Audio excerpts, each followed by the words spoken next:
Salut à tous, on se retrouve aujourd'hui pour parler du Barça en ce jeudi 20 janvier et on commence tout d'abord avec le FC Barcelone féminin car hier soir elle jouait un gros match, c'était le Classico, c'était une demi-finale de Super Coupe d'Espagne, donc en gros une place pour une finale et le Barça a battu le Real Madrid 1-0 grâce à Alexia Putellas, donc en gros elles ont vengé les hommes qui avaient perdu la semaine dernière la demi-finale de la Super Coupe d'Espagne contre le Real, donc parfait bien sûr pour les Blaugrana qui se hisse du coup en finale de Super Coupe d'Espagne. Donc c'est Putellas bien sûr qui a été élu homme du match ou femme du match plutôt, vu que bien sûr c'est du foot féminin. Félicitations à elle, bien sûr, elle qui a été vraiment ultra décisif ces derniers mois du côté du Barça, et en plus c'est une femme récompensée, Alexia Putellas qui a remporté il y a quelques jours le trophée The Best. Elle avait remporté aussi il y a quelques semaines le Ballon d'Or, on peut le voir bien sûr avec ces deux gros trophées qu'elle a remportés cette saison avec le président Juan Laporta, tellement fier bien sûr de posséder la meilleure joueuse du monde actuellement du côté de la Catalogne. Et Putellas, n'oubliez pas, Ballon d'Or,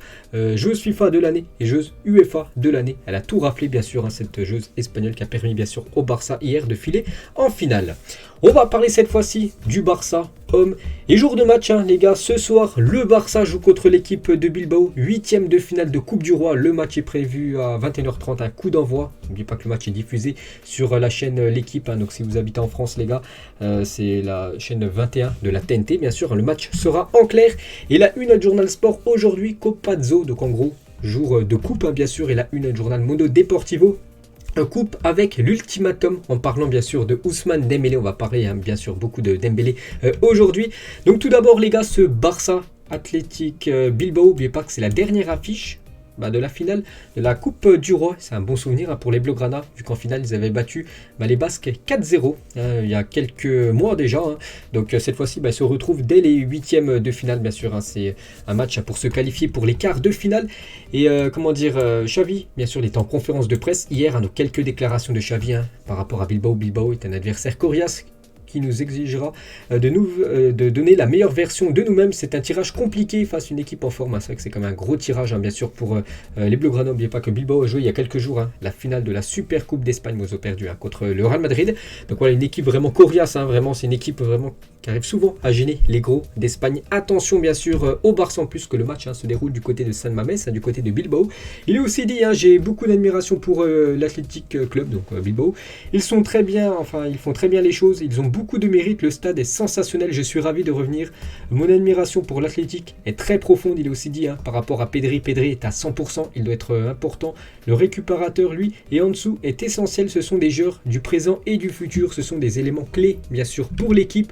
Il a aussi fait quelques autres déclarations bien sûr pendant cette conférence de presse hier par rapport à Dani Alves. Donc Alves se comporte bien, il est important et continuera de l'être. Braithwaite va très bien demain, nous verrons s'il peut faire partie de la liste. Il a raccourci les délais, c'est un joueur qui peut nous aider, il peut avoir des minutes. Braithwaite qui est blessé comme depuis quelques mois, donc il pourrait être de retour dans la liste, parce que actuellement je connais toujours pas la liste du Barça les gars pour ce match ce soir. Je vous dirai pourquoi la liste n'a toujours pas été dévoilée. Bref, toujours avec Xavi par rapport à la prolongation d'Araujo, est une priorité, c'est un défenseur extraordinaire, il est important de parvenir à un accord car c'est un joueur nécessaire pour le présent et bien sûr et l'avenir. N'oubliez pas que Araujo est en fin de contrat l'année prochaine en juin 2023. Il a parlé d'Ansu Fati. Fati peut faire la différence à chaque match, c'est une chance de l'avoir avec nous, c'est un buteur de talent, il est presque à 100% physiquement. N'oubliez pas qu'il avait été buteur lors du dernier match contre le Real Madrid. Donc ce soir on ne sait pas s'il sera titulaire ou non, Ansu Fati, mais bien sûr ça sera une pièce très importante pour la deuxième partie de saison pour les Blaugrana.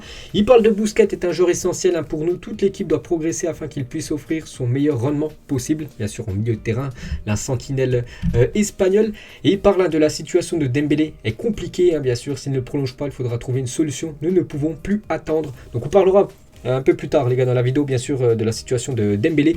On va surtout revenir bien sûr sur ce match et pourquoi la liste n'a toujours pas été dévoilée. Donc la situation est si exceptionnelle que Xavi a retardé de 24 heures la publication des joueurs convoqués pour le match du Barça ce soir contre l'équipe de Bilbao pour savoir s'il peut inclure ou non Dembélé, pour savoir s'il sera sanctionné ou non Dembélé par rapport à ce qui se passe actuellement avec sa situation très délicate. Et on peut voir différentes compo probable pour le match ce soir. Donc la compo que j'ai trouvée sur FC Barcelone France, sur Twitter. Donc voilà, cette équipe qui pourrait commencer titulaire ce soir avec Ter Stegen à la place peut-être de Neto. C'est toujours pas c'est quel gardien qui va gauler. C'est vrai que souvent c'est Neto qui gaulait les gardiens, qui gaulait les matchs de Coupe du Roi. Mais là, vu que c'est quand même Bilbao en face, on va peut-être mettre le gardien titulaire. Donc Alba, Piqué, Araujo, Alves derrière. Donc ça devrait être titulaire ce soir. Pedri, Busquets, Gavi au milieu de terrain. Fati, Ferran Torres côté droit et Dembélé peut-être côté gauche. Si Dembélé bien sûr est inclus dans la liste. Et vous savez qu'il pourrait être sanctionné, du coup exclu. Il pourrait ne plus jouer avec l'équipe du Barça. Donc du coup, si Dembélé n'est pas dans la liste, ça pourrait être du coup peut-être Depay à la place tout simplement de Dembélé. On peut voir cette fois-ci la compo probable. C'est Mundo Deportivo les gars qui sort cette compo. On peut voir que Dembélé n'est pas dans cette liste. C'est Jude Gla plutôt, ailier gauche avec Ferran Torres, Abdé ou Ansu Fati côté droit. Bon derrière ça bouge pas les gars. Alba, Piqué, Araujo, Alves et Ter Stegen. Voilà, ça devrait commencer titulaire. Et là la compo cette fois-ci côté Marca.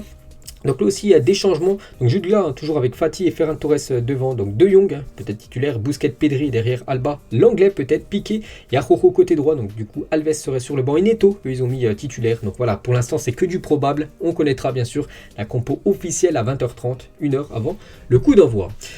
Toujours avec le programme du Barça, donc ce soir, gros match bien sûr. Dans quelques jours les gars, déplacement du côté de Alaves, encore un déplacement avant de recevoir l'Atlético Madrid et de se déplacer pas très loin pour le derby de l'Espagnol avant ce match contre Naples. Donc c'est un gros programme bien sûr pour le Barça jusqu'à mi-février. Donc voilà, il va falloir enchaîner bien sûr les bons résultats pour pouvoir remonter en championnat et essayer de valider bien sûr une qualification en Coupe d'Europe pour les huitièmes de finale, parce que là, Barça-Naples c'est seulement 16e de finale. L'entraînement du jour, donc c'était l'entraînement hier, bien sûr. Donc quelques photos en Ansu Fati, en espérant qu'il soit titulaire ce soir. On peut voir Gérard Piqué, attention, il ne faut pas laisser Mingueza, même si Mingueza, bien sûr, ne sera pas, je pense pas titulaire ce soir. On peut voir Braithwaite, qui est bien sûr, sur la pelouse avec Riqui Puig en fond d'image. Pedri aussi, Pedri, voilà, c'est une pièce importante pour le Barça pour cette deuxième partie de saison. Braithwaite, les gars, bien de retour. Il a dit qu'il pourrait avoir peut-être des minutes de jeu. C'est ce qu'a dit Xavi tout à l'heure lors de sa conférence de presse.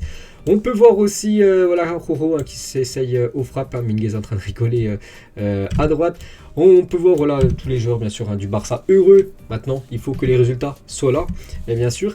Et on va parler de Ousmane Dembélé, bien sûr, qui était présent hier à l'entraînement. Et Dembélé est heureux à Barcelone et très reconnaissant à Xavi pour les innombrables signes de soutien qu'il lui a apporté en public. Aujourd'hui, le joueur a de nouveau informé l'entraîneur qu'il souhaite rester. Vraiment, Dembélé, il le dit, il veut rester du côté du Barça. Il est impliqué à 100%. La preuve, plusieurs témoins qui ont regardé la séance d'entraînement d'aujourd'hui, donc c'était hier exactement, ont assuré à AS, donc un journal, qu'Ousmane avait aujourd'hui fait la meilleure séance d'entraînement de la saison. Il a montré un niveau exceptionnel qui a laissé les techniciens sans voix. C'est vrai que c'est un joueur, l'un des meilleurs joueurs, il faut avouer, du FC Barcelone.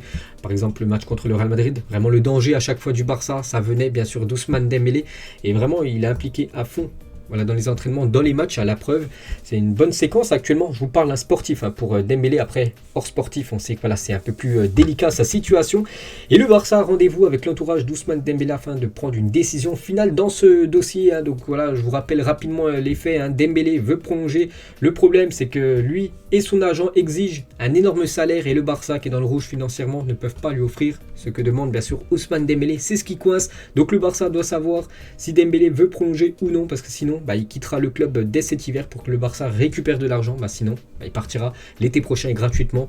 Et ce serait quand même un gros souci pour le Barça qui a investi plus de 100, je sais plus exactement, 130 millions à peu près avec les bonus sur Dembélé, et le voir partir gratuitement. Ce serait un énorme flop bien sûr.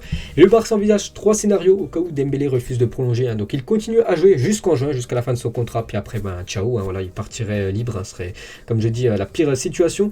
Essayer de le vendre avant le 31 janvier, je pense que ça serait la meilleure solution. Vraiment, si Dembélé ne veut pas prolonger, je pense qu'il va falloir absolument essayer de le vendre. Donc il reste 11 jours, on est le 20 janvier.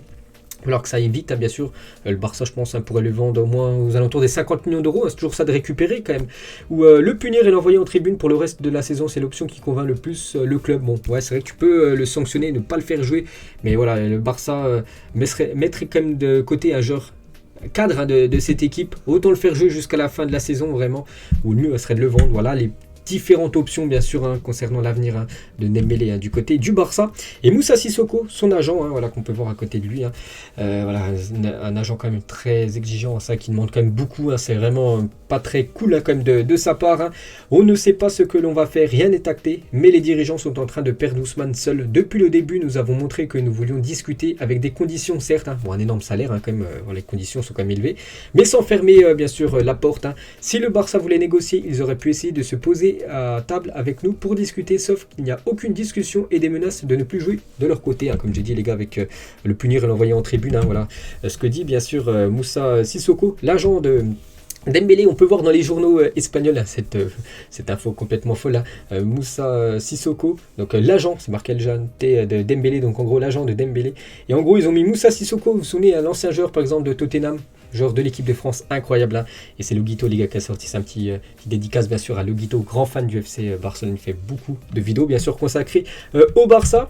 On continue bien sûr voilà, avec Dembélé, vraiment voilà pour juste ces quelques mots de Xavi pour dire la situation de Dembélé. Xavi très clair sur Dembélé hier, soit le joueur que l'on choisit, il faut trouver une porte de sortie, donc voilà, ça devrait être imminent les gars, avant une dizaine de jours on connaîtra enfin ce que fera bien sûr le Barça concernant Dembélé. Toujours avec les arrivées, voilà, on va dire les transferts un petit peu. Donc la une journal Mundo Deportivo, c'était exactement hier, et on peut voir ces joueurs qui s'offrent au Barça. On peut voir Aubameyang, Cavani, Werner et Dybala, voilà, des joueurs potentiels qui pourraient arriver du côté du FC Barcelone. Et une très très bonne nouvelle quand même pour le FC Barcelone concernant le dossier Haaland.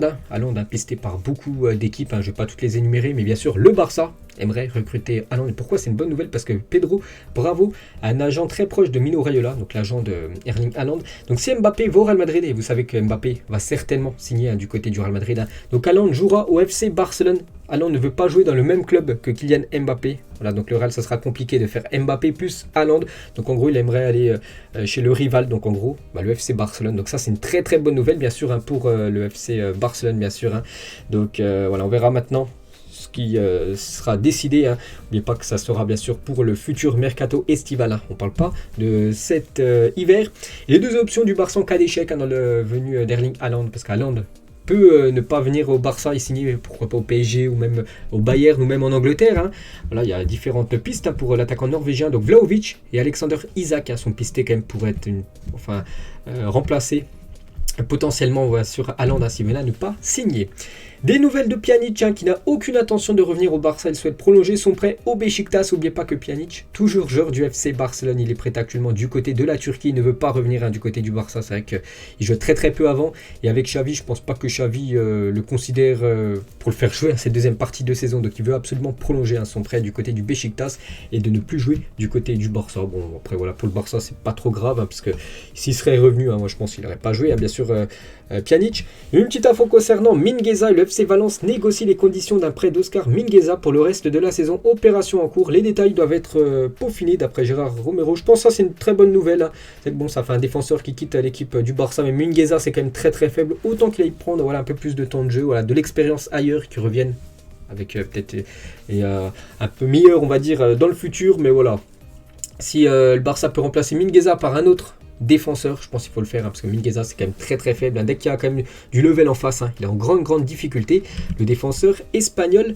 Concernant Anthony Martial, donc la Juventus est intéressée par Anthony Martial, il y a Séville aussi, mais il y a aussi le Barça les gars. Le Barça suit toujours de très près la situation de l'attaquant français. N'oubliez pas que l'agent de Martial avait dit avant le mercato hivernal que son client, Anthony, voulait quitter absolument l'équipe de Manchester. Il a refusé de jouer le dernier match de Manchester United, c'était il y a quelques jours. Ils ont joué aussi hier, je ne sais pas s'il était dans le groupe, bref, donc lui va absolument quitter le club cet hiver, et bien sûr le Barça peut être une piste pour Martial.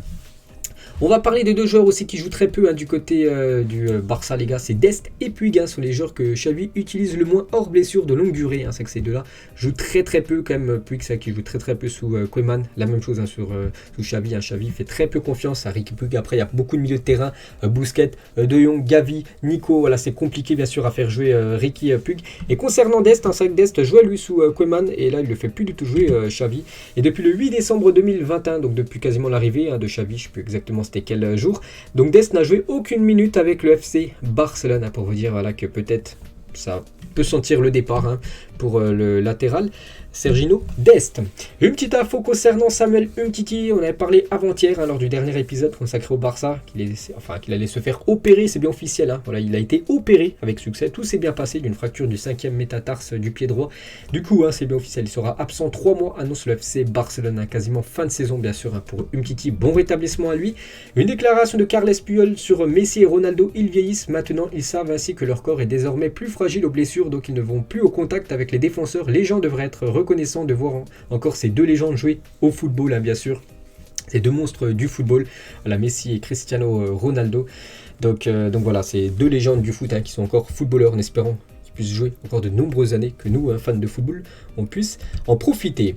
Et Alves hein, souhaite un retour de Messi au Barça. Messi est le meilleur joueur de l'histoire. C'est étrange d'être ici et de ne pas le voir. Je lui ai dit qu'il n'y aura pas de meilleur endroit qu'ici. Ce serait formidable s'il pouvait terminer sa carrière ici. Donc n'oubliez pas qu'il est sous contrat du côté du PSG. Léo Messi pendant 2 ans plus une année en option. Mais il peut bien sûr à tout moment quitter hein, cette équipe de Paris là, en fin de saison. Il peut revenir au Barça. Après, voilà, il faut que le Barça veuille déjà l'achète hein, parce que vu qu'il est sous contrat, il va falloir qu'il y a un montant de transfert tout simplement et bien sûr son salaire hein, qui est énorme à Léo Messi. Après peut-être à la fin de son contrat il pourrait pourquoi pas revenir au Barça. Après on ne sait pas si ça sera en tant que joueur ou en tant que personne dans le staff ou j'en sais rien, voilà, un rôle hein, du côté du FC Barcelone, mais j'aimerais plus tard hein, qu'il passe ses diplômes et bien sûr qu'il devienne comme Xavi actuellement l'entraîneur du club Blaugrana. On va parler du président Juan Laporta qui est actuellement au Santiago Bernabéu, donc c'était hier les gars exactement, aux côtés de Florentino Pérez pour dire un dernier au revoir à Gento décédé, c'était avant-hier à la légende du côté du Real. Et bien sûr Juan Laporta, énormément de respect hein, quand même par rapport au Real Madrid, même si c'est deux équipes, hein, voilà, des équipes rivales on va dire en Espagne, il y a beaucoup de respect bien sûr hein. Et Juan Laporta il a dit: j'ai eu la chance de rencontrer Paco Gento, j'ai beaucoup appris de lui sur la façon de gérer la rivalité entre les deux grands clubs comme le Barça et Madrid hein. Donc voilà ce que dit bien sûr Juan Laporta. Au-delà du fait que le Real et le Barça soient deux clubs qui s'affrontent pour gagner dans les mêmes compétitions, c'est une expérience d'avoir connu Paco Gento, une légende totale hein, du côté du club du Real Madrid. Et on va finir les gars cet épisode avec Neymar. N'oubliez pas que Neymar a été joueur du Barça. Et quand Neymar était l'un des tout meilleurs joueurs du monde, hein, regardez cette magnifique saison 2014-2015, maintenant du joueur hein, du Paris Saint-Germain, 39 buts hein, pour Neymar, hein, qui ne jouait pas numéro 9, hein, il jouait ailier gauche. 3 buts en quart de finale contre le PSG, 3 buts en demi-finale contre le Bayern, 1 but en finale contre la Juventus, co-meilleur buteur en Ligue des Champions avec Cristiano Ronaldo et Messi, 10 buts. Il avait remporté bien sûr la Ligue des Champions, certainement l'année prime, hein, on va dire la meilleure année de Neymar. Et ses stats sur ces 4 années à passer du côté du Barça: 186 matchs, 105 buts, 76 passes décisives, donc de 2013 à 2017, hein, voilà, parce qu'il a quitté ce club en 2017. Donc il a remporté une Ligue des Champions donc en 2015, 2 fois la Liga, 3 fois la Coupe du Roi, une Super Coupe d'Espagne et un Mondial des clubs. Donc une question les gars pour vous, un supporter du Barça, selon vous, Neymar est-il une légende du FC Barcelone? Bon, ce joueur c'est vrai qu'il a joué seulement 4 ans, mais est-ce que vous le considérez quand même légende du Barça ou non? C'est vrai qu'il a été très très bon bien sûr à l'époque. Donc voilà, il y a quand même une petite question pour vous hein, les supporters Blaugrana. Donc voilà, on a fait le tour hein, concernant le FC Barcelone. On se retrouve peut-être ce soir les gars, je verrai ce soir si je regarde le match, parce que j'ai l'entraînement avant. Bref, si je peux regarder le match et si je suis OP, je ferai peut-être le débrief sur cette chaîne les gars du FC Barcelone. Le Real je pourrais pas le faire bien sûr vu que je serai pas là. Donc voilà, et sinon on se retrouve dès demain les gars. Cette fois-ci on parlera bien sûr du Real Madrid. Bonne journée à vous et à plus tard.